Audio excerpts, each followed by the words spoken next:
जय माता जी दोस्तों, आज देवी गीत सुनाएंगे आप लोग को। और आज मैं माता जी को अपने घर बुला रही हूँ। कैसे बुला रही हूँ बताती हूँ आपको। आओ तू हमारे आंगनवा भोरे भोरे, आओ तू हमारे आंगनवा भोरे भोरे, भोरे भोरे मैया भोरे भोरे, मैया भोरे भोरे, आओ तू हमारे आंगनवा भोरे भोरे, आओ तू हमारे आंगनवा भोरे भोरे।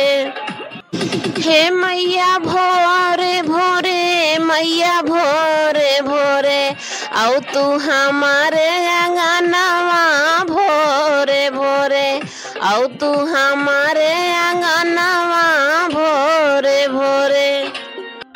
नरियर चुनरी लेके मैया जो ही तो हर डगरिया, मैया जो ही तो हर डगरिया, हर नरियर चुनरी लेके मैया जो ही तो हर डगरिया, मैया जो ही तो हर डगरिया।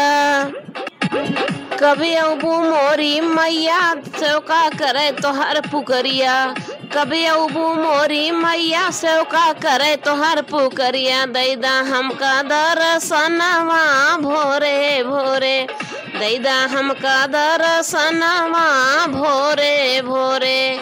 कभी अबू मोरी मैया सेवका करे तो हर पुकरिया, कभी अबू मोरी मैया सेवका करे तो हर पुकरिया।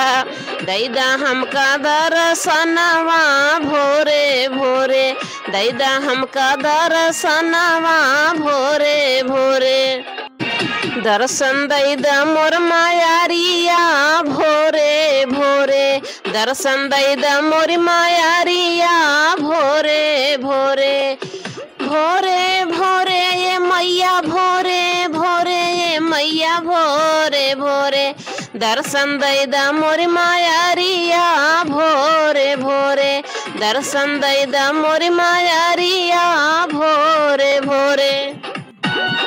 लिपि पोती अंगना मैया अड़हुल फूल मंगौली, मैया अड़हुल फूल मंगौली। लिपि पोती अंगना मैया अड़हुल फूल मंगौली, मैया अड़हुल फूल मंगौली। दिया बाती बार मैया बेदिया खूब सजौली, दिया बाती बार मैया मंदिर खूब सजौली, मंदिर खूब सजौली, मैया मंदिर खूब सजौली। आओ तू मोरे आंगनवा भोरे भोरे, आओ तू मोरी मायारिया भोरे भोरे। दर्शन दैदा मोरी मायारिया भोरे भोरे, दर्शन दैदा मोरी मायारिया भोरे भोरे।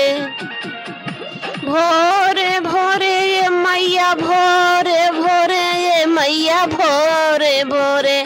दर्शन दैदा मोर मायारिया भोरे भोरे, आओ तू मोरे आंगनवा भोरे भोरे, आओ तू मोरे आंगनवा भोरे भोरे।